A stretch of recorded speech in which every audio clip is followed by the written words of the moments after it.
Welcome to the MasterYourMix podcast, helping engineers, producers, and artists create professional recordings and mixes, even from home. I'm your host, Mike and Davina. Let's get started.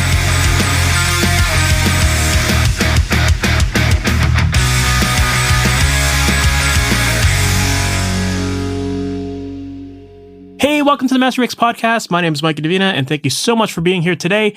Today, my guest is Jason LaRocca, and Jason is a producer, an engineer, and a scoring mixer who works on music for film and television and video games as well. He's mixed music for motion pictures such as Bad Boys for Life, Godzilla, King of Monsters, Coming to America 2. He's worked on video games such as Call of Duty Black Ops Cold War, Assassin's Creed Valhalla, and CyberPunk 2077. So he's done a lot of work in this industry and a lot of really big work that I'm sure you've heard as well. So I think you're going to find this interview really interesting because it's a bit of a break from our normal conversation about working with bands. This is adding an extra element of working on songs to picture. And I think that this has a lot of different challenges that we often don't think about when we're working on just recording a band, right? So I think you're going to find this interview really interesting and get a really cool insight as to what goes on behind the scenes of some of your favorite movies and video games and TV shows. So let's not waste any more time. Let's just jump right into the interview. This is my interview with Jason LaRocca. Jason LaRocca, thank you so much for being on the MasterYourMix podcast. How you doing, man? I'm good, Mike. How are you doing? Doing great. For people who might not know your background, can you give us a little bit of your story on how you got into music and ultimately to where you are now? Yeah, I mean, currently, I sort of hold a couple of different titles, but, I'm basically a score producer and recording and mixing engineer, which kind of, I guess, covers everything from working with composers who are doing a film score to figure out sometimes some of the sonics and vocabulary of the way the score should sound and how it should work in the film, to recording the orchestra, recording the bands, recording the vocalists, recording, all the production as far as getting it done on the back end once everything is approved by all the producers, and then mixing it. And mixing it in 5.1 or in 7.1 or something else, and then delivering it to usually another mixer, the dubbing mixer, somebody who's mixing that then with dialogue and all that sort of thing. But primarily, I'm focused on the music post-production side of film, TV, video games, and commercials. And how did I get here? Yeah, how did you get there? I started out as a guitar player, and, in my early teens, I was really, I think, Metallica was probably one of the first, things that made me wanted to really get into playing guitar really seriously. But my dad had a guitar when I was young and a toddler, and when I was young, he taught me how to play, some Rolling Stones tunes and stuff like that. So I knew a little bit, but I wasn't really gung ho on being a musician until really my early teens. And I was more or less self-taught. I kind of just figured out I got a couple lessons in the beginning, but, when guitar tablatures came out and that was a big thing, in the early 90s, I was like, this is fantastic. I can learn anything. I don't have to know how to read music. So, that eventually that world led me to starting some bands, and a lot of them broke up after short periods of time, but one of them kind of stuck and ended up getting signed to a punk label, and that band was called the Briggs. And we toured pretty much full time since we started in 2004.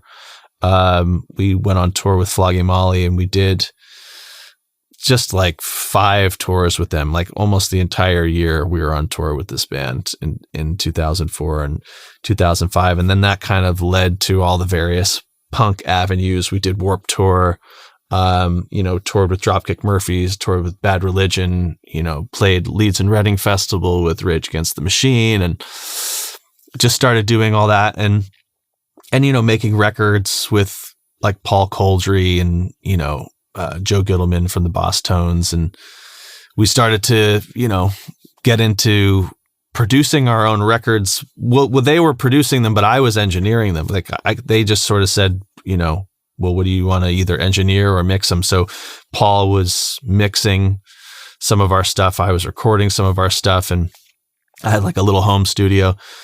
So we, that's kind of where I kind of cut my teeth on just sort of figuring out, because I didn't go to school, I just was in bands. And so it was a lot of just sort of like pulling myself up by my own bootstraps to figure it out with our whatever means we had, home studio gear and some, professional studios like Paul Coldry studio and stuff like that. But, it was kind of a mix and a mix of just sort of gleaning from guys like him and learning my own things in the kitchen and figuring out what works and doesn't work over a long period of time. And I wasn't like seriously considering myself an engineer or mixer. So I was really just doing it with the goal in mind that I wanted everything to sound like, Tom Lord Alge or Chris Lord Alge. It was like, that was like, those guys were kind of like my heroes. And I was just trying to do because I didn't have proper training. So I just was doing it with my ear, really. And that's kind of where a lot of that started for me. And then eventually I got a job, but when I was in the punk band, when I wasn't on tour, I was working in a studio for a film composer, named Mark Isham. And that's where I started to learn the post worlds and get into film scoring and film music was working in his studio. And he had a Euphonics, CS3000, and that had brand new at the time, in 1997, I think it was.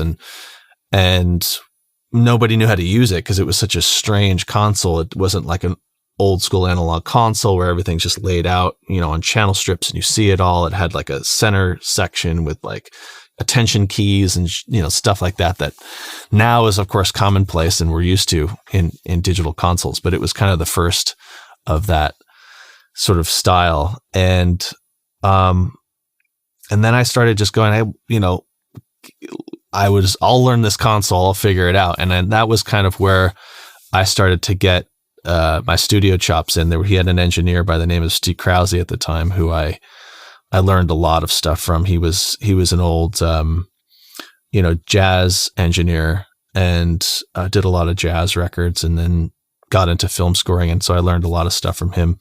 And, stop me if I'm boring you. No, it's all good, man. This is an interesting story.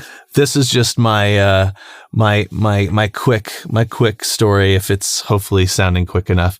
But yeah, no, he was great. I learned a lot from him. We were mixing on like MX80 tape at the time and D88s. So we were transitioning from that to Pro Tools, but it wasn't really, it didn't happen overnight, but there was a very quick. It did happen fairly quickly. Like people were starting to drop the tape thing pretty quick. Like I only did like 4 or 5 projects on 2-inch tape, and then we pretty much ditched it after that. But we were mixing on a combination of MX80 and D88. So we had to, sync all these things together with time code. And that, of course, was a complete nightmare. We had to sync the console as well because the console was running automation. So we had the console, D88 tapes, and the MX80. Oh, and 3/4-inch videotape because nothing was digitized on the video either. So we had 4 tape machines that all had to be sunk together. And that was probably what we spent most of the time doing every day, was making sure everything stayed in sync. And this, for you, millennials, you should really thank your lucky stars you don't have to deal with that stuff, because it was just, the process of making music shouldn't get bogged down into technical, snarls of like, just things not working for no good reason. And, sync machines and stuff like that are like, I'm so glad I don't have a single synchronization box in this studio. It's amazing, isn't it? I'm very thankful. Yeah, it's amazing. We've got video going. We've got thousands of tracks going. We've got every plugin known to man, everything we could possibly want, every format we could possibly want.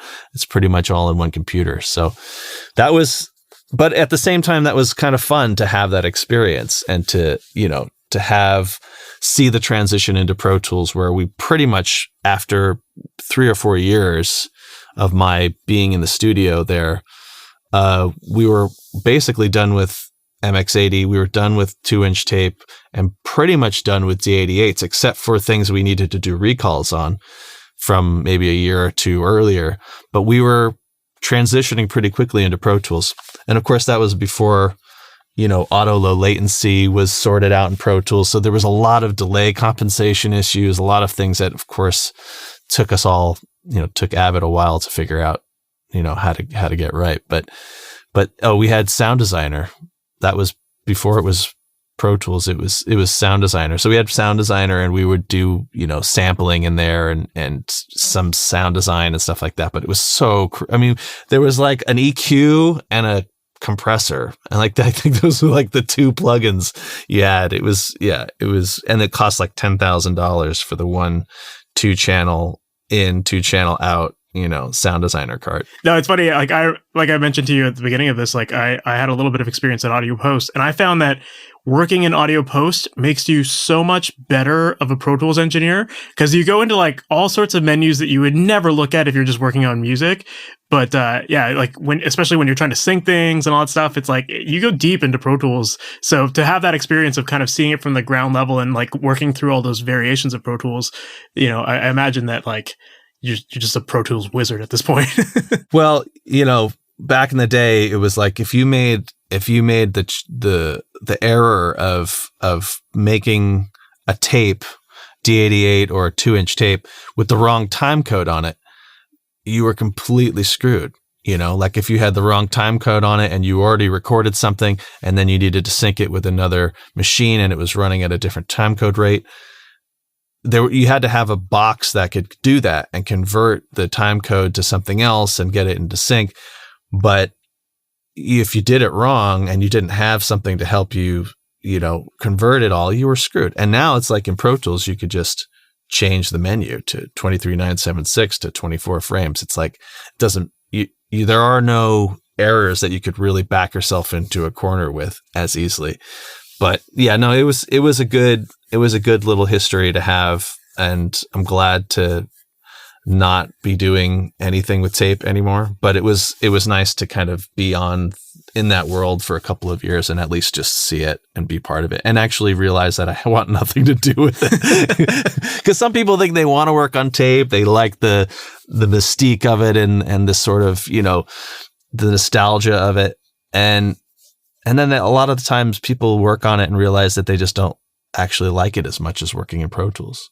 I really think a lot of people who had that history and worked and on tape are so happy to not have to deal with it anymore. Well, I want to rewind a little bit. So you had talked about kind of getting your start being in bands and touring around, and then you had mentioned that you started working with these bigger producers and that they kind of just threw you into the fire and was like, hey, do you want to record or mix this kind of thing? So let's talk about like, how did you get that experience or like, where did you start with the recording side of it? Because I can't imagine that a bigger producer is just going to throw someone who has no experience at this to the fire, right? Like you probably had to have had a little bit of experience before you got into that role.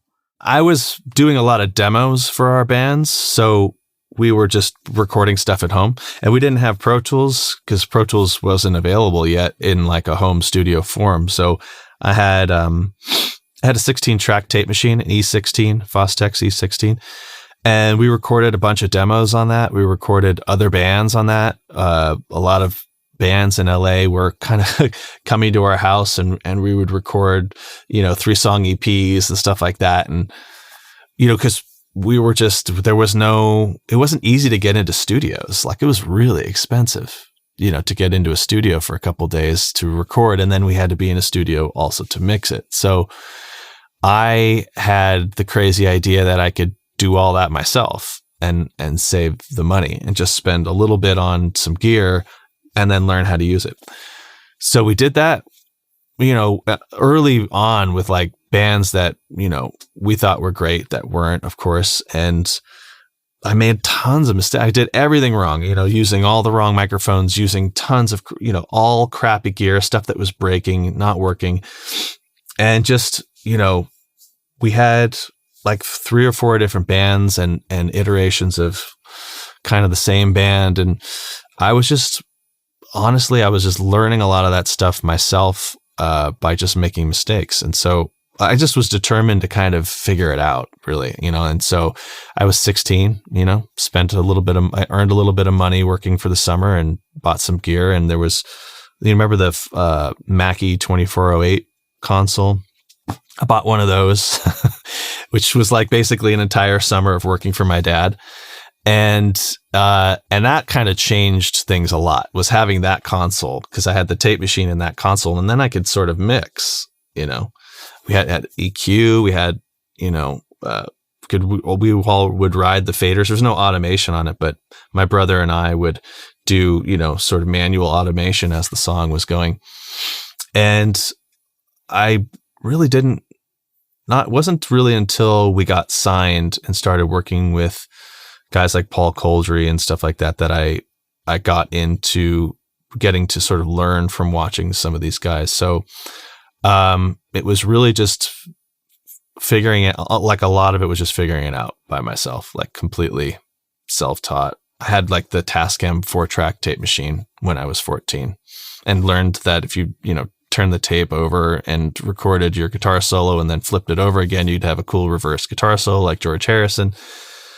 And, that was just stupid little things of sort of stacked up on top of each other that I learned. And then eventually, found that some of the things I learned by myself were things that my heroes did or said were valid and cool. And then I would learn more from them. Like Paul was just great. I would just watch Paul Coldry and he gets these incredible guitar sounds, and just saw how he'd sit there with the mics and he'd get them just phase aligned right, and use his little flashlight to get it right in the right spot and stuff. And I was like, oh, wow, that's cool. And I would just copy it, I would just be like, oh, well, that's what he's doing. And I love that way that sounds. So I would just do exactly that. And eventually guys were like, well, do you want to record and we'll mix it? And so, that was kind of how I had my studio. So people were like, oh, well, let's try it out. Let's use it. Let's see what happens. So if it was a success, it would be great and we'd keep going. If it wasn't, somebody would take over for me and it wouldn't be a big deal. A couple of days lost, but it kind of worked out and I just kind of kept doing more and more and more. And then that's just kind of where just a self-taught kind of crazy idea turned into, an actual professional career, basically. Yeah. I think that's like one of the fun things about when you're first getting started with this. I mean, it could be either fun or extremely frustrating, like this whole process of trial and error and just figuring it out. But I think that it definitely challenges you and you learn kind of the happy mistakes that work and the ones that suck and that, you have to go back and redo things. And, and I also love the fact that, you said you just kind of have this like punk rock mentality of just like, let's just do it. Let's see what happens. And like, let's go from there. Right. And I think that I'm curious to know, getting a start in punk rock music where there really isn't like a lot of rules, let's say, when it comes to like following as opposed, musically or recording wise, there's not a lot of rules there. It's pretty straightforward. I imagine that transitioning into the world of audio post was a kind of like complete opposite, like 180, because like there are a lot more rules imposed in there and there's a lot more structure to what you're doing. So what was that transition like for you? It was difficult, actually, because I kind of felt like, I knew everything and, all my energy and instincts were going to get me everywhere, and it didn't. And you're right. There's a lot of structure to it, to post, and there's the technical side that is the structure, and there is the creative side where there are certain, there are no rules to some degree. And I try and stay in some of that mentality as much as I can, that there is a sort of creative aspect to this that is like ever changing, ever evolving, ever growing. And then there's certain things that kind of just stay as rules, which I eventually learned which of those rules kind of had to really be stuck to and which ones didn't. But I honestly, I try and consider myself much more of a creative person than a technical person. I am a technical person, and I obviously, as an engineer, I love that stuff and I love the technical side. But I think where I thrive is more in the possibility of things. What could we try that's weird and different? Like I have modular gear that I love, and it's great for writing and stuff like that. But I like to use it in mixing, and I like to actually put sounds through the modular equipment and make a layer of a sound that I'll mangle and distort and make it granular and weird. And then I'll put that layer in a different set of speakers. So I'll have the original sound. Maybe it's a synth, right? Like a pad, and I'll put that in the normal stereo field in the front left, right speakers. And then I'll pass it through the modular equipment, and I'll make a weird mangled version of it. And I'll put that in the side surround speakers. And then I'll put that into a delay and put that into the rear surround speakers and create 6 channels from what used to be 2 channels. And like, that's not normally something we do in mixing, especially in the audio post side. But I think that it's kind of an extension of the creative process of what the composers are doing and what the producers are trying to do with the film. Sometimes it really works, to do creative stuff that is not necessarily part of my job description, but that's where I feel like I lend some things to the table that are not necessarily things that other guys do and think of, because I'm more of a creative. Yeah, that's a really cool way of looking at it too. Like you're not just working with the stereo, left and right that most people are in audio. Like you have these 7.1 systems, like you can put sounds anywhere. And so that does open up a lot of creative possibilities. And, I imagine that in itself is a challenge, kind of deciding what's going to go where. And, I'd love to talk to you about that and kind of get a sense of, how you decide what's going to go where and make those kind of decisions. Well, one thing that's interesting is that because of since the pandemic, I mean, really actually since before, but really since the pandemic has been even more so that nobody really has come to the studio here in a while. And I've been doing a lot of my mixing remotely with clients for approvals. And they usually only hear my stereo fold down mixes of my surround mixes. And so, a lot of the guys that I've mixed for over the last 13 to 14 months haven't even heard my surround mixes,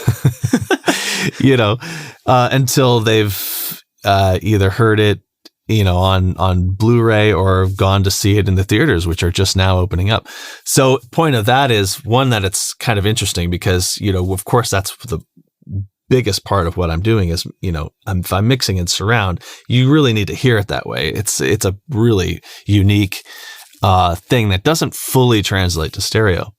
But having said that, it does need to translate to stereo. So at the end of the day, it does still kind of boil down to an album, just like anything else. Like, it's got to sound good in stereo. And so I've really kind of been working a lot in stereo. Even though I start in surround, I actually go down into stereo pretty quick because I like it to sound good there. And I know that that's how I'm going to get critiqued, by the clients. So I make decisions. I make them quickly. I generally don't do too much crazy stuff in the back unless it's a moment, like where maybe there's a slow motion shot where, somebody's in a car and the car is moving in slow motion and you get this sort of suspension of time. We'll do things like that with music where we'll start to spin things around the room and we'll really take that moment and make it a music thing. And then the focus is on the music elements. But generally, when we're just driving the film and we're driving the picture, a lot of it's just, we're here in the front, we're basically music, but we're surrounding in the back with great reverbs and delays and microphones and stuff like that. But, once I get that sound, I go right into stereo and I work in stereo quite a bit. So I go back and forth. It isn't It isn't just like, oh shit, let's focus on this surround sound for the next 3 hours. I pretty much make some decisions pretty quickly. I leave it up. A lot of the times it's fairly static, and then I go right into stereo mode, because a lot of the work for me is just like working on albums. It's like getting the kick drums right, getting the low end right, which I know you like to talk about, low end and that sort of thing, which is a fun conversation actually. And a lot of those basic focuses are still where I put a lot of my work. It's getting the low end right, getting the harmonic content right. How much distortion, how little distortion, how much do we want to open this thing up, and width. So those things which were my focus when working on records are still kind of a lot of the time consumption for me in surround. It isn't like I'm sitting there thinking about just these speakers back here the whole time. It's a lot of it still is kind of like what we're all used to, Yeah, it's interesting. Like, yeah, I think that I've only mixed around like a handful of times, and I always found that whenever I was working on music specifically, like you have these options now. So you're like, well, what can I put back there? Like your brain's like, how do I utilize all this? But it's very easy to overdo it and to ruin your stereo mix, like you're saying, right? So, you have to be a little more, I guess, conservative with like where you're throwing things sometimes, but yeah, so it's interesting to hear kind of your perspective on it. So it sounds like you're putting more like reverbs and that kind of stuff. It's more atmospheric stuff in the back as opposed to like an element or like a specific instrument. Say you're doing a giant action cue and it's like tons of drums, it's tons of driving guitars, it's tons of driving strings and giant brass and that sort of thing. I think about like, what is it we want this to do? If you're sitting here and you're watching this film, what's going to give this the impact we want? And usually for me, that means the perspective is largely focused in the front, but that we've got a lot of support in the back speakers and in the sub as well, the LFE channel, just enough where we feel like this thing really is jumping off of the screen and it's really just larger than life, because that's what we want it to be. We want it to be larger than life, but we don't want is going, oh, that sounds like there's a horn player over there. Like, and your ear is getting distracted by, whoa, oh shoot, there's that guy over there. And now suddenly we're not thinking about the impact of it as a whole. We're thinking of something very individual. And so that's the thing I don't want as a listener and as a mixer when I'm mixing in surround, is to suddenly make something become very focused to the point where you're just distracted by it.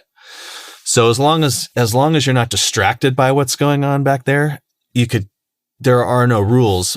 I just think that it's got to always feel like, what is it doing as a whole? And are you just listening to it and experiencing it emotionally and not going, oh, tricks, and just like being distracted by so many tricks? Because then you're not really listening to it, experiencing it. You're being distracted by stuff. So as long as it's not distracting, I think, do whatever you can to just get it to just impact you and make you go, this is an action cue. This is making me want to get out of my seat and go start scaling buildings. You know what I mean? Like, if I could.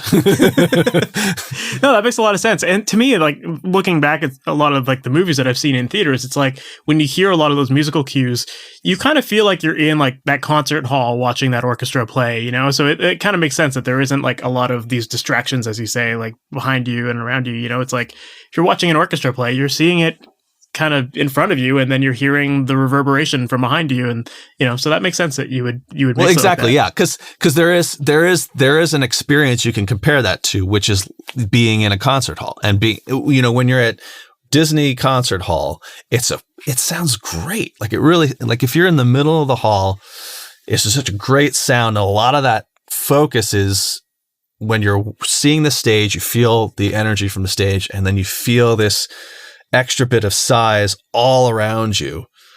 And that's it. I mean, that's a pure joy, that is you can't get that from stereo, right?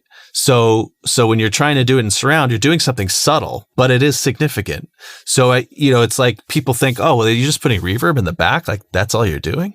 That's, it's not to downplay the significance of what that actually has as an impact. Like, because you're used to experiencing that in a concert hall when you see an orchestra, and you were recreating that synthetically in surround. If maybe the orchestra wasn't recorded in surround, or maybe it was, and you have the opportunity now to hear it that way, you can put that person right back in that position, right back by being in a room or a theater, they can be right back in the Disney concert hall.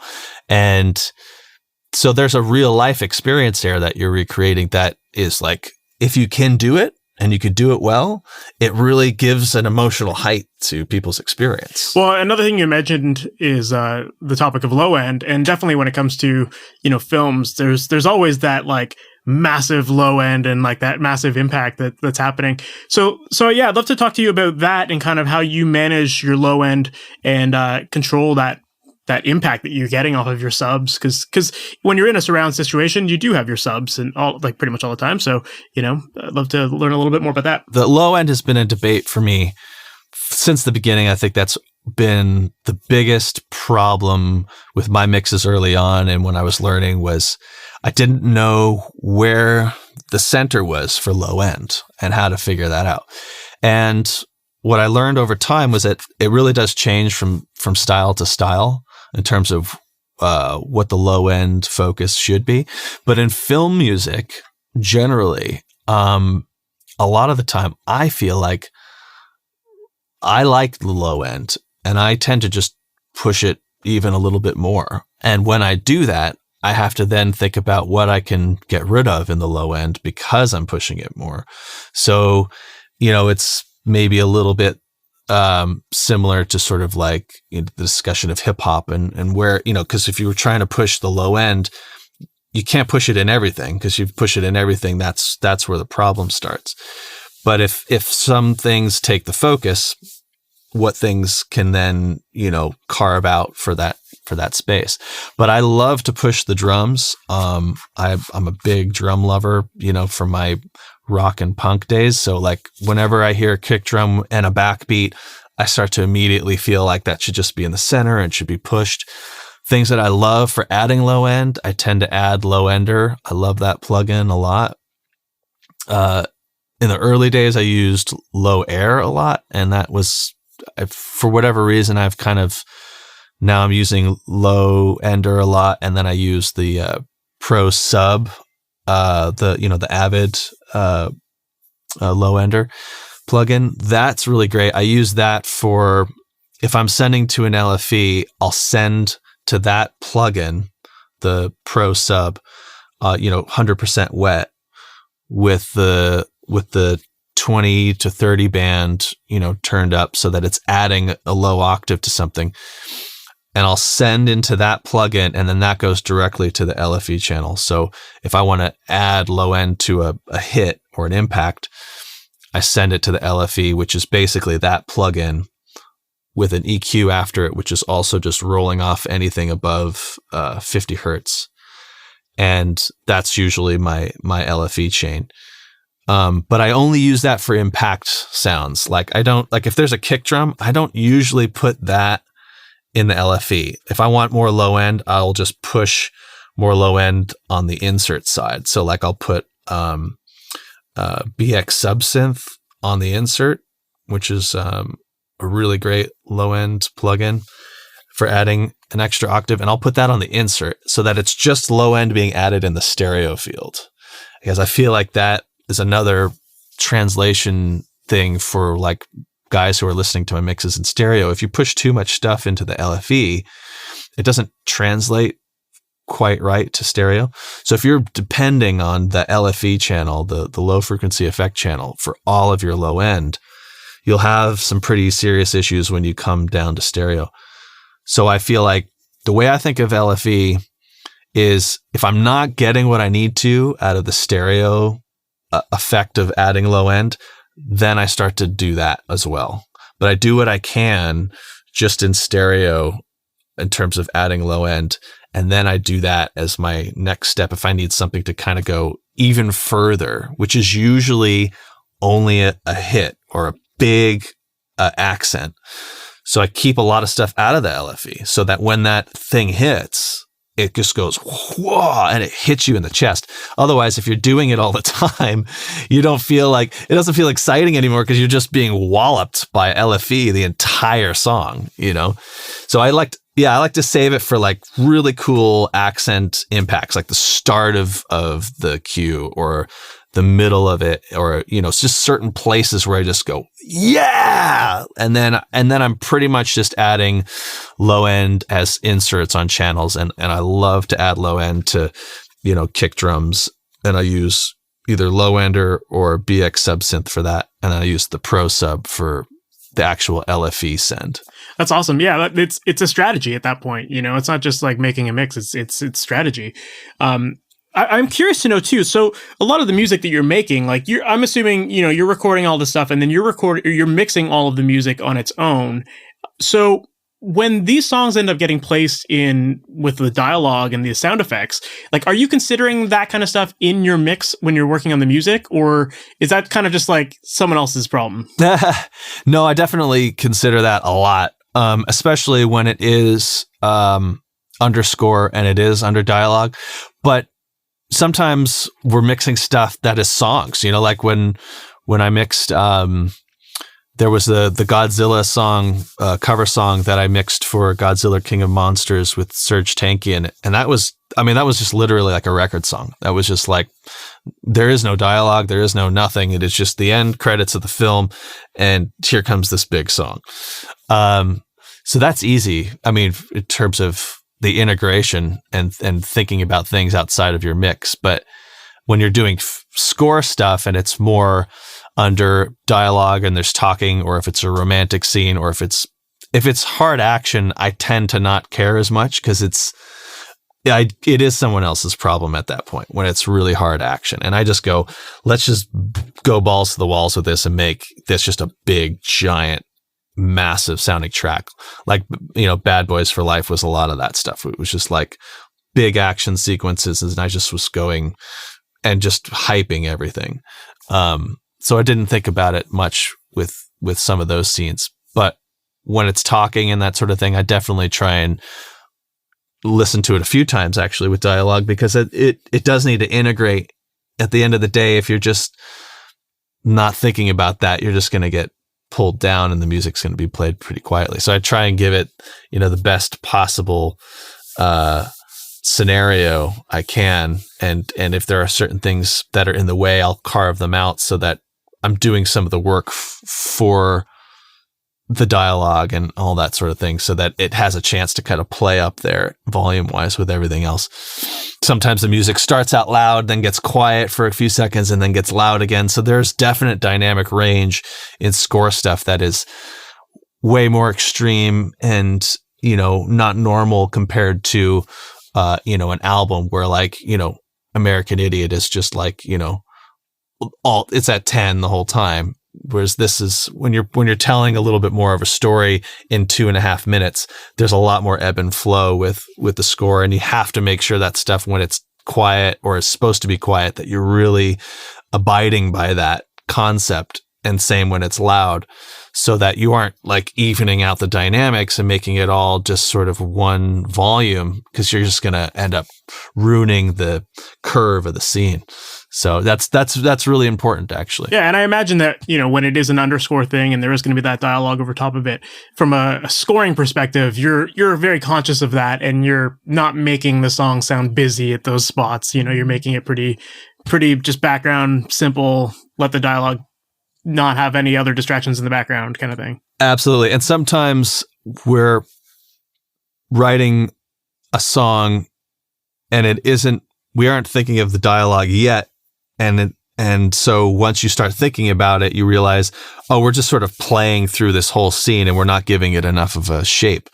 And so, you know, if we're just like making a tune and realize it's got to be a little bit more, up and down and maybe taking some things out. We'll go through it after it's been written and put together and go, okay, well, we need to start carving this out a little bit. We need to like take the guitars out for, a couple bars and how can we do this musically so that it doesn't sound like we're just chopping them, but how can we give them like an actual way to come out and come back in? And so then you start thinking about orchestration and that sort of thing based around what the dialogue is doing and based around what the scene is doing. And, that's sometimes comes after the fact where you just sort of got inspired to write a tune and you've got this great tune, but now it needs shape because you're just kind of playing through the whole scene and you need to respect obviously what's happening. So sometimes we do that as we're writing it, or sometimes we do it in the beginning and it's thought of right away, or sometimes it's something we think about after we kind of the adrenaline of putting the tune together has left us, and we realize we need to do some respecting of everything else going on around it. At what point would you say the music starts when you're doing these kind of major motion pictures? Like, are you writing to dialogue and to picture, or are you starting before some of that? Like, what at what stage does your role come in? Sometimes with like animation films, there's music being done before, there's even anything really to see. There'll just be a couple of static, hand-drawn cards that just change every 5 seconds.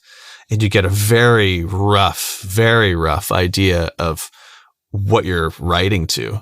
And so you have to kind of drive that a lot, and sometimes without much inspiration, because you have to start early and you're doing it before any of the animation is even done. But then that isn't always the case. Sometimes something is, some cases you're replacing the score that somebody else did and didn't work out. So the film is like completely done except for the music, and not only that, but it's like everyone's kind of been used to hearing something for like a year or two. And so now you're kind of, you've got some pretty rigid boundaries as far as like what you can do or what you should do. So it's the equivalent of demoitis. Yes, demoitis is a major culprit in accelerating gray hair. But it's almost worse because you're trying to sync to picture. So it's like not like you just, make the song different. It's you have to have very intentional writing. Sometimes it can help you and sometimes it doesn't. Like if you need to make something almost exactly like a demo but different, that's generally not very easy to do. Because whatever inspired the person to make that song, you have to recreate that inspiration to some degree. You have to think, wow, how do I get there mentally, but yeah, I mean, my role generally, because I have the benefit of not having to be involved a lot of the time in some of that early process, I don't get into some of the heartache that comes with the demoitis or comes with having to write music to literally nothing. But, I have, and it's a little crazy, but, there's everything in between too. There's also the stuff that just, you're writing to really inspirational footage and it all goes great and no one has any thought as to what it needs to sound like, and what you come up with is fantastic. There are those scenarios too. And, when they happen, we relish in them because they don't happen often enough. Fair. Yeah.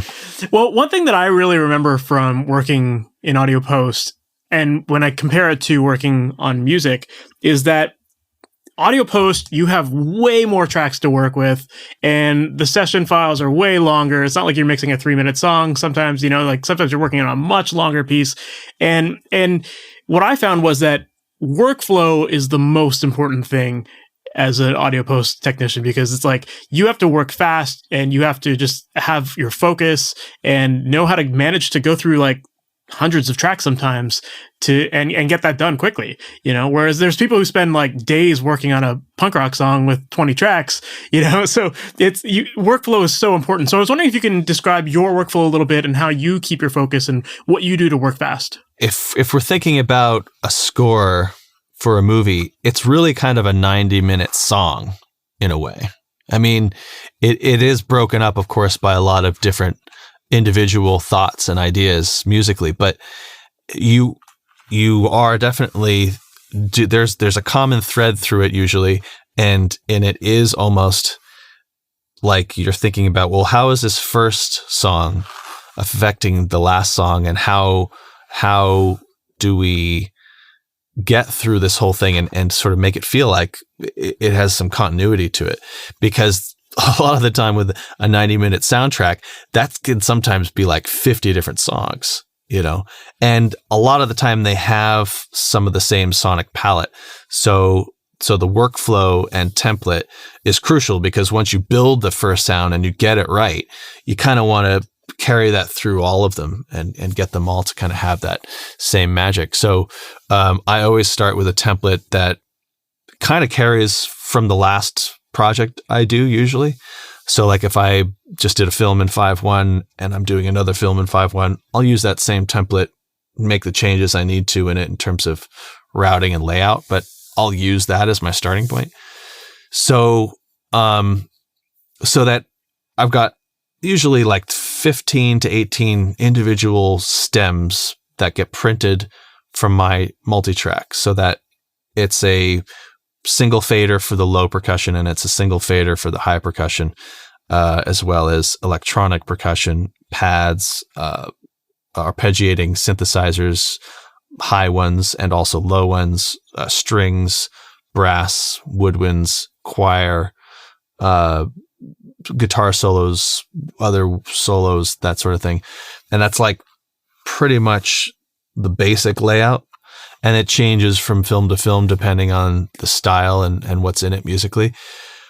But that layout has tons of routing in it, because every one of those stems that I print has to have its own compression, its own bus EQ, its own aux sends for reverbs, and its own send for LFE, so that if you're sending to a reverb from the drums, that's just printing only to the drum stem, and it is not a common reverb for the other elements in the sonic palette. So everything has its own reverb, everything has its own bus EQ, everything has its own bus compression, so that when I print it, it's printed as if it's a mastered mix through bus compression and EQ, but it's for every individual sound element. A lot of that routing and processing is already kind of done. A lot of the hard stuff that took weeks and weeks and weeks to sort of get right and put where it needs to be is already there. But it changes from film to film so much that it's never what I last started from anyway. You know what I'm saying? The sonics are always different every time. Even if we try to make it the same, and move fast, it never is. It's always got to be different. But so I have I definitely have templates that I work from, and then we have a whole process for how we build on those templates, so that every song that comes in, as it comes in, we have track naming that we stick to that is really, really specific, so that when the client sends us songs, kick is always called kick, snare is always called snare, and every single individual sound, like, Harking Angels or something like that, some individual pad sounds, they always have that same name. We track match so that those tracks just lay right on top of the tracks that I've built from the first 2 or 3 songs. As I build those track names into my mix template, the next 2 or 3 songs just match right in, and those names fall right into place. So we just import audio. We don't import any other thing. So whenever we get it from the client, we never want automation live in their sessions, plugins live in their sessions. It's all rendered, so that all we do is lay the audio on top of my mix template, and then we can just start going from there. And you're getting your clients to like do the naming, like change their file names to match your template? Not so much as that as when they create a naming convention that they stick to it, so that they aren't calling it kick on one song and then calling it kick high on the next song, and that sort of thing, where then things aren't track matching, things aren't the same. And we try and come up with a vocabulary that makes it so that all of their sounds that they build for the film fall onto the same track that I've built sonically every song.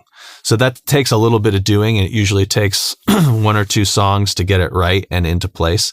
But then once we've done that, we can go on with the next 48 songs and have things start to really fall into place and build momentum, and it goes faster. But those first 2 or 3 is a lot of back and forth on getting the names where we want them and that sort of thing. But once we built that, it goes so much. I mean, that's where a lot of the headache can come from, is like someone sends you a song and it just has 50 completely different track names than the last song. And you're like, I have to start over. I have to completely start over. Like all my routing has to be thrown away. All my EQs and compressors have to be thrown away.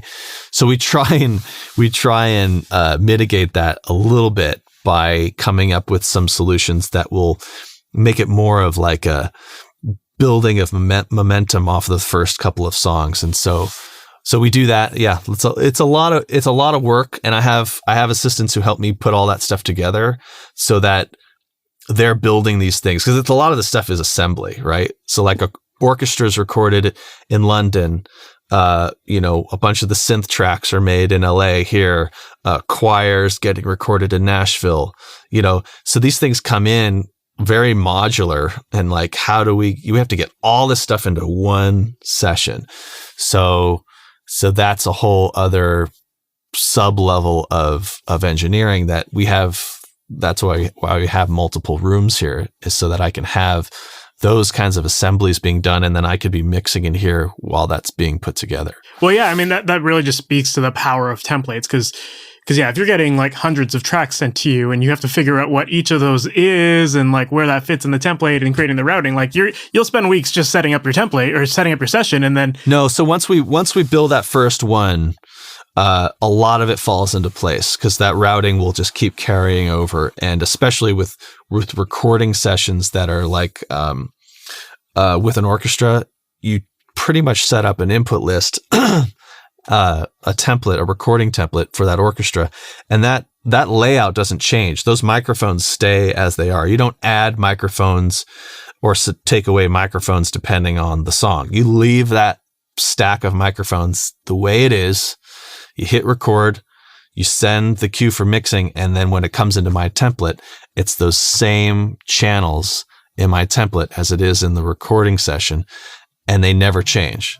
So that every time I get a song, it just keeps matching and matching and matching. And so my sound just kind of builds up, and I don't have to redo it because they've changed all their microphones in the room. Like, that's insane. Yeah. If you did that, you'd never get anything done. For sure. And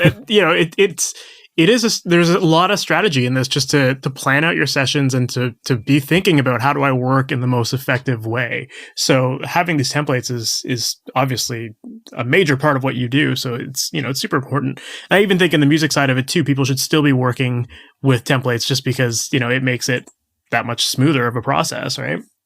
Well, like when you record drums on an album, that's the same drummer, it's the same drum set in the same room. But if you add 2 microphones on the second day, and then you add another 2 microphones on the third day, when you come back to the first day and your channel layout is different, because now you've interjected 2 microphones in the middle of your track layout, you're going to now have those 2 tracks showing up in a different place on the console, because it's like, well, where do we put these? Now you got to add them at the end of the console. Okay, well, now let's add those 4 microphones now at the end of the console. Now you've got like stuff kind of all over the place. And it's, that's why you got to pick a template in the beginning when you're recording something and stick to it. And then that way, when you go to mix, once you get the first song done, it's the same microphones for the next 10, you know? So that's the way we, learned to make records properly is like, especially with punk records, it's like you would just set up 10 microphones and then that would be it. You do the whole record in that day. You just do the whole thing, and then mixing it is easy because you just put up those channels and that EQ and compression you get on the first song is going to be the same setting you're going to need on the second song because you stuck to the same microphones and the same layout. So yeah, it's the same thing that makes building momentum on record making the same for doing scores. Absolutely. You had mentioned earlier that you have multiple rooms at your studio, and I was wondering if you could talk about what that process looks like as far as like that assembly line of kind of taking all those different pieces together and mixing everything. Like, are you mixing in all those rooms, or is like one room dedicated for kind of session prep and one's for mixing, or what does that look like? Actually, we're pretty much mixing in both rooms. I have this is Studio A here, which is where when I first started here. This is a commercial mixing studio, by the way. This is Fab Factory Studios in North Hollywood. And I had, when I moved here, just one room. And I had, Dave Pensato was a neighbor and a couple other really great engineers and producers. And there were no other rooms available.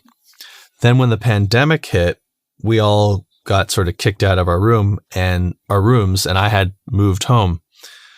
And when I came back a few months later, things just started getting really busy. And I thought, I think at some point I'm actually going to need 2 rooms. And I sort of thought, maybe that's a crazy idea. I don't know if that's really true, or maybe I'm just busy now, but then in 3 months I'm going to be regretting the fact that I have to pay rent on 2 different places. But what I did was I just started an idea, which was I basically took my basic mix rig and I cloned it, and I got another Mac 16 core, the new Mac, and we just cloned it.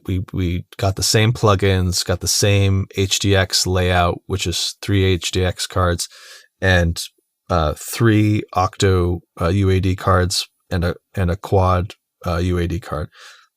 That's what my main rig is, and I got a second rig just like it. And what we started to do was test things where, well, what if we took this mix that's approved and put it on this test rig and printed it, and will it sound the same and will it be right? So we did a bunch of tests where we do the print and then bring it into Studio A and then A/B it against my print in Studio A, and does it sound the same? And there was a couple of quirks. There was some things that we had to figure out with a couple of plugins that needed to be the same versions, and a couple of things that were just idiosyncrasies with a couple of plugins. And once we got that going, I thought, well, this could be something, because now I can mix and I could be printing in the other room. And I said, no, I think we should get another room. And there was nobody in the other rooms, because when the pandemic hit, everybody got kicked out, and I was the only one in this building when I moved back in. And I thought, well, I'll call the owner. And I called the owner. I said, well, I think I want another room. Let's try this out. And so I started renting the room behind me, which is the same design as this room, which was also really cool. And we did a whole build out, put the speakers in, put the console in, and started seeing how reliable this was to actually go back and forth between the 2 rooms, with starting a mix in here, finishing it in there, or printing it in there in Studio B, or starting a mix in Studio B, prepping it, assembling it, getting sort of a pre-mix, and then bringing it in here to finalize it, polish it, get it right, and get the approval from the client, and then send it back to B for printing. All this stuff started to work, and things got really, really busy at the beginning of this year, as you can imagine, because things were just like, everything just opened up and it just went insane. And in February, March, April, and May, we had both rooms going about 16 hours a day, 7 days a week. And so Studio B primarily was designed to basically print. everything that I mix in Studio A. But it can really do anything because it's the same exact system.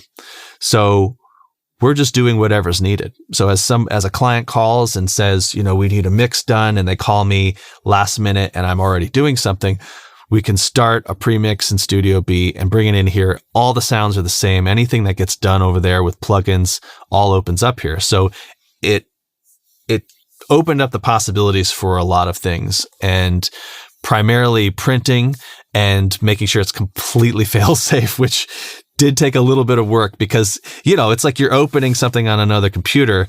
We have to make sure, obviously, we don't ever update anything in one room without updating it in the other. So that's been one trick of like not having anything get out of hand with updates or changing anything. So I don't buy a lot of plugins. I don't update a lot because I just, you can't. I just want things to work. And like, that's kind of my main priority. So the fact that they do now, like one thing we found was that Gullfoss, the EQ plugin, Gullfoss, if you had there's a newer version that just came out. And if you have any of the older versions prior to it, it doesn't work. It's not compatible with it. And what I mean by that is if you make a setting in the old version and you save that as your template, and then you send it to somebody with Gullfoss, the new version on their computer, and they do an assembly with your template, it blows out all the settings of the EQ. So then when it comes back to me, it's all messed up. And so we discovered that, of course, that was one of the things we had to fix because I was sending stuff to someone to assemble in the other room, and then it was coming back to me all messed up. And I was like, what is going on here?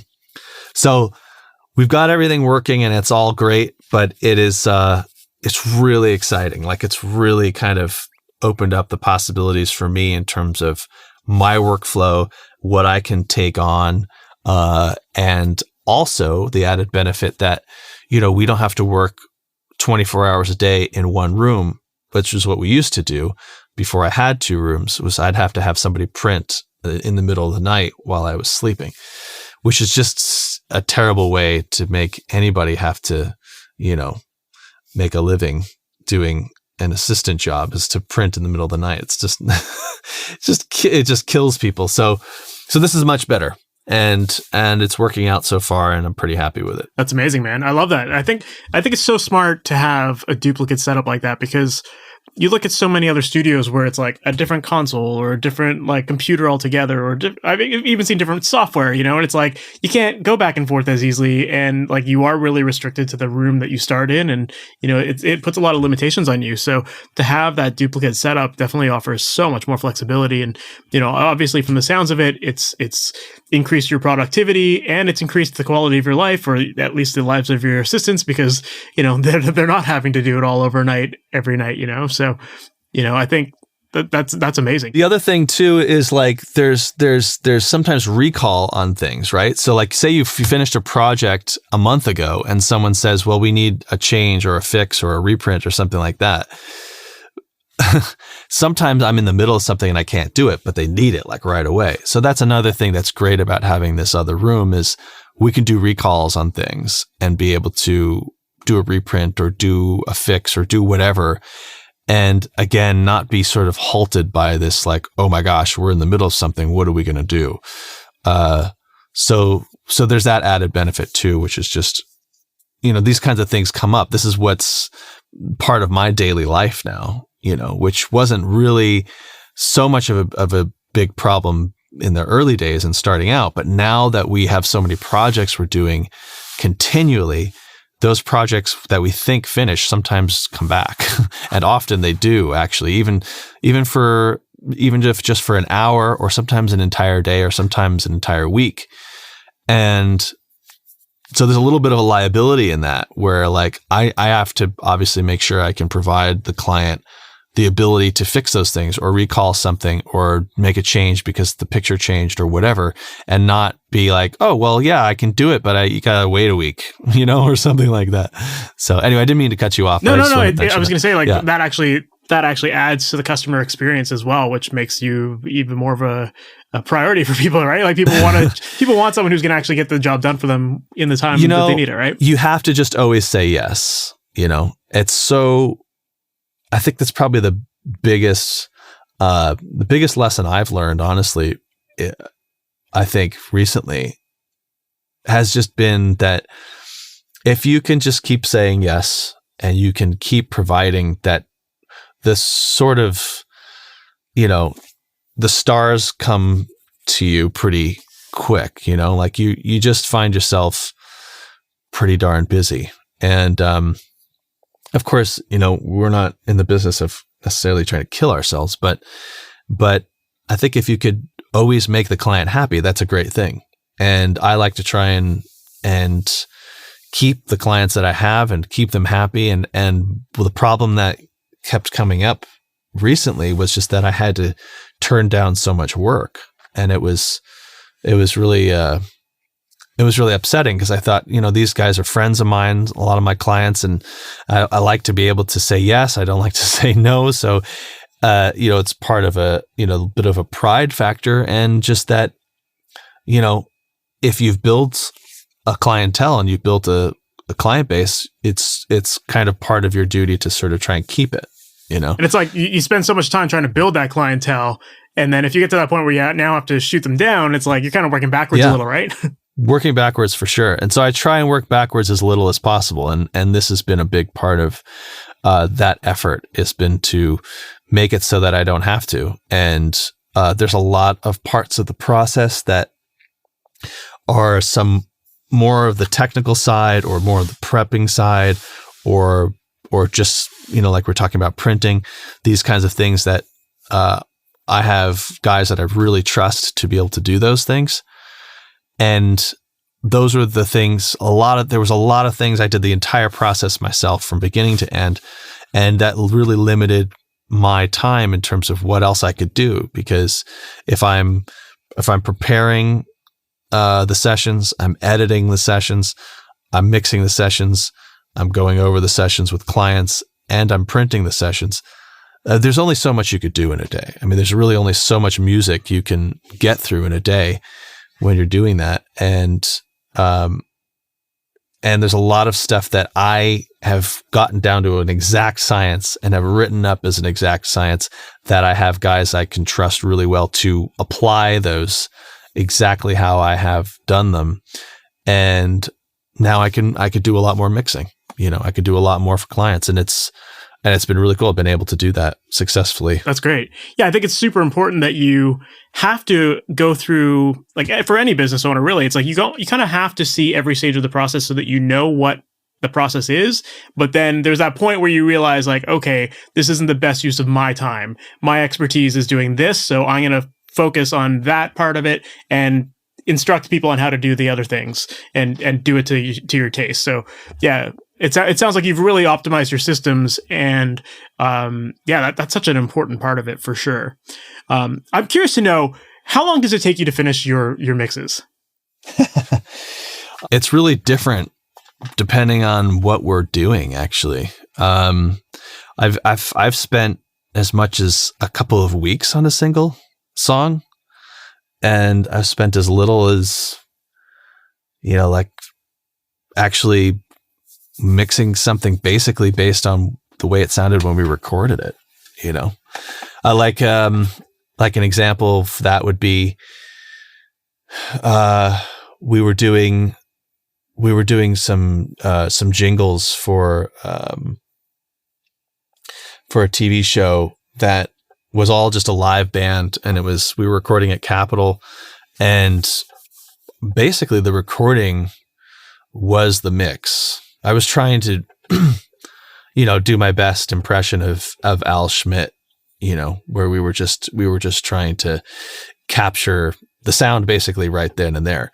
And I don't think we really did much on the mix. I think we pretty much played it back, or there might have been an edit or something like that. And then we printed it.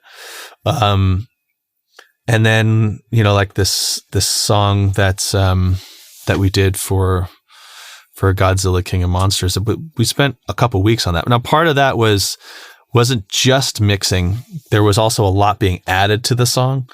We had there was chanting, there was giant taiko sessions that were being recorded for this song. There was orchestra, there was choir, there was a whole band that I had recorded for the song, and then of course Serge Tankian's vocals and all. So we had like stuff kind of came in layers. So we had recorded the band, and I started mixing that.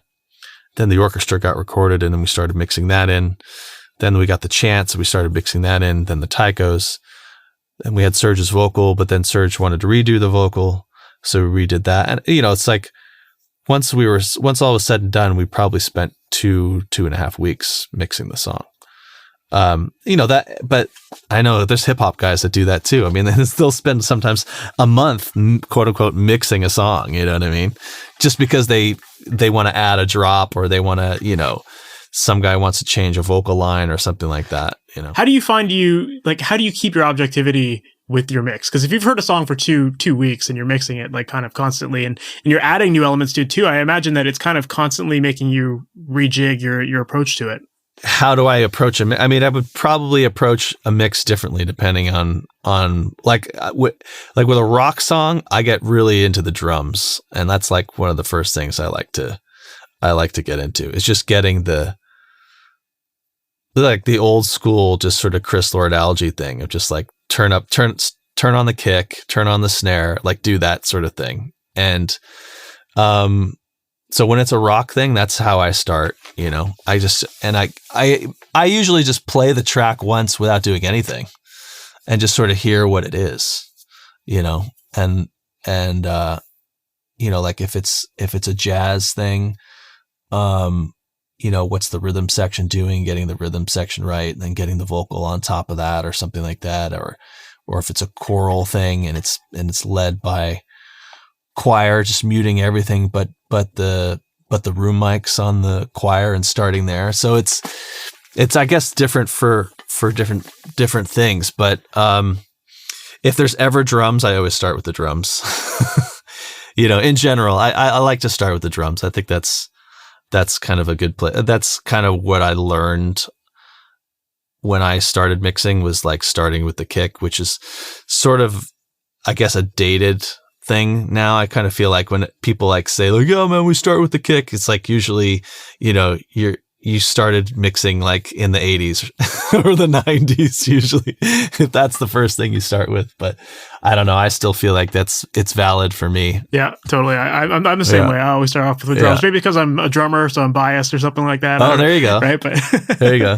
Yeah. What is that kit? I see you got a kit there. I got like an old Roland V-drum kit. It's not that great, to be honest. Like it's a great MIDI kit, really. That's more. Those have pretty good drum sounds, don't they? Yeah, some of them are pretty decent. Yeah.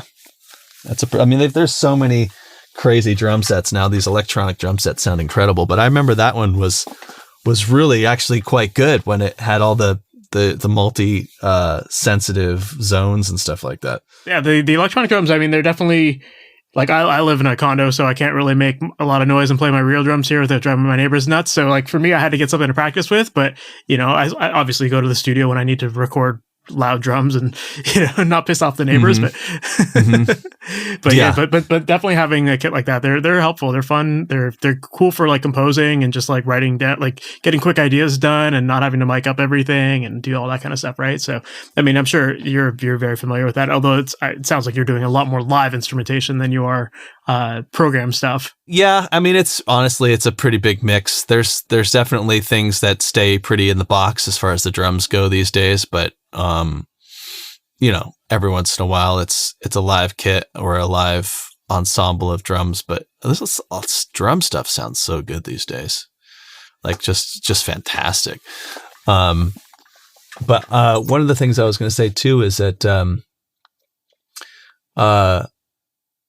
were you asking a mix approach in terms of mix approach on style or on just in general? I was asking more along the lines of, you'd mentioned that you've done mixes that have taken you 2 weeks and that you're getting different elements set at different times. So I kind of imagine that maybe kind of almost like demoitis. It's like once you've started that mix, you kind of have an image of what that song sounds like. And then as you're adding new elements, you're probably having to refresh that vision and, kind of maybe start fresh.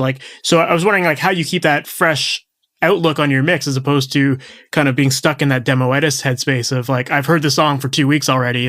That is pretty tough actually, because sometimes we'll replace programmed drums with real drums, and that could be really tough too, because it's so precise, fake drums. And then when you get the real drums in there, you get this different swagger. Sometimes it's easy for me because some of the fake stuff that we're replacing, I don't like it at all. So once we get the real stuff, I'm much happier, and then I get sort of re-inspired to mix.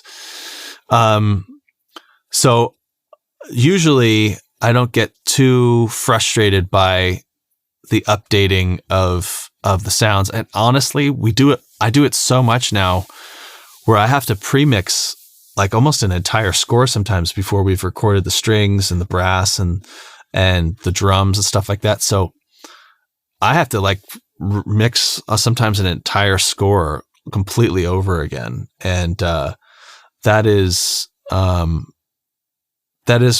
tough sometimes to get inspired to do that, because you sort of feel like you've already done it. But usually it sounds so much better that it's worth the time and the effort to do it. So I don't get too hung up on it. But yeah, it is definitely, it's an interesting point. I didn't even really think about it, because we do mix this stuff in layers a lot. Usually if you're mixing an album, it's done. It's not like they're going to send you a bunch of stuff in another week or two. It's you're mixing it and it's done.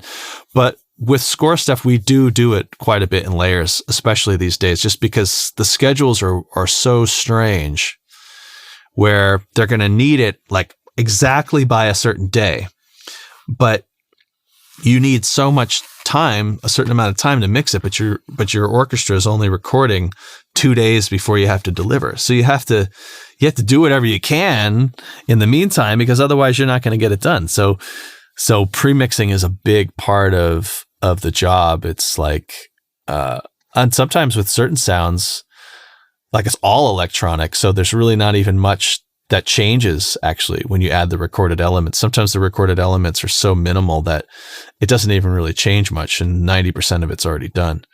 One thing I will say too is that with hybrid, sort of modern film scoring with hybrid stuff that's got a lot of electronic elements and a lot of driving synths and driving drums, the orchestra is not the priority. It is an element and part of it, but it's not the focus. And when I first started out doing orchestral recording and mixing, I got very excited by the orchestra and was so just blown away by how good it sounded. I was often pushing it too loud and making it too loud in the mix, which by more recent standards, this is orchestra really kind of sits in the same plane as everything else a lot of the time these days. The drums and the synthesizers are a big part often of the sound of the score, and the orchestra is a working element, but it isn't something you're going to just now suddenly change the whole focus and make it all about the orchestra, because you can't do that. And it's a lot more like a rhythm element than it is a featured element a lot of the times these days. So you get a lot of work done in the pre-mix, I think, because there is so much to do. And I guess in a way that's a good thing, that we don't have to wait till the end to get 90% of it done. It's really only 10 to 15% of it. And that's obviously where really optimizing your systems at your studio really that's the moment where everything shines, right? Where it's you've got that tight deadline and you're ahead of the curve because you've made those efficiencies in your process. So, that makes sense. Awesome, dude. Well, I don't want to take up too much more of your time because I know you got a mix that you got to do. So if people wanted to learn more about you, what's the best way for them to do that? My website, It should still be there. It's jasonlarocca.com, JasonLarocca.com. And that has, you could reach out to me there. You could see pictures of my studio there, read a little bit about me there. And then it takes you to my Twitter, and actually I don't have Twitter, but it takes you to Instagram and Facebook as well. Awesome. Cool. And lastly, are there any cool projects that you can talk about that you're working on? Yeah, actually, Morbius I can talk about. That's coming out. I mean, it was actually supposed to come out last year, but it's coming out in January of next year. And that's a really exciting project for me. I produced the score with the composer on that one, and recorded and mixed on that as well. And it's a really good film. So I'm pretty excited to actually see it in its final play. Amazing. Well, I can't wait to check it out, man. Awesome. Well, Jason, thank you so much for taking the time out of your day to do this podcast. I really appreciate it. Thanks, Mike. I really appreciate being here. So that was my interview with Jason LaRocca, and that was a really, really interesting conversation. I loved getting the insight as to what goes on behind the scenes of making music for film and television. And I think that the way Jason works is really impressive. Like, he's obviously optimized his systems to work fast, work smart. I love the fact that he's got his double setup with the 2 rooms. Because in that kind of environment, having been there myself, it can be very stressful when you're on tight timelines, and having only one studio to do everything in can definitely throw a wrench in things. So I think that he's optimized his systems in a great way, and the fact that he can turn around these large mixes in a couple of days sometimes is really, really impressive. So yeah, that was a really interesting conversation. I really appreciated it, and I know that there's a lot of you guys listening who are interested in working in film and television, so definitely suggest that you look up Jason's work, because he's done a lot of amazing projects, so I think you'll really enjoy the work that he does. So Jason, if you're listening to this, thanks again for being on the MasterYourMix podcast. Really appreciate that. And for you, the listener, if this is your first time listening to the podcast, make sure to subscribe to it so that you get all of the new episodes each week as they're released. And we're going to try to stick to a schedule of every Wednesday we're going to release new episodes. So definitely make sure to subscribe to it so that you can get all of the new episodes as they are released.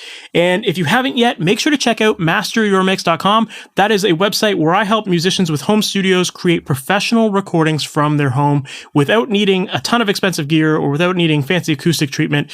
And on that website, I've got a lot of blog articles, videos, freebies, a whole bunch of downloadable stuff to help you with getting a lot more clarity on what you need to do in your mixes to make them sound polished and pro. And while you're there, definitely make sure to check out my book, The Mixing Mindset. Inside, I show you a step-by-step process for creating pro-sounding mixes from your home studio. And you can get that on the website, MasterYourMix.com. So that is today's episode, guys. Thank you so much for listening to the very end, and I'll talk to you in the next one. Take care. Thanks for listening to the Master Your Mix podcast. To have your questions answered, submit your questions to questions@masteryourmix.com. Please go to iTunes and subscribe and leave a review. And for more information on how you can improve your mixes, visit MasterYourMix.com.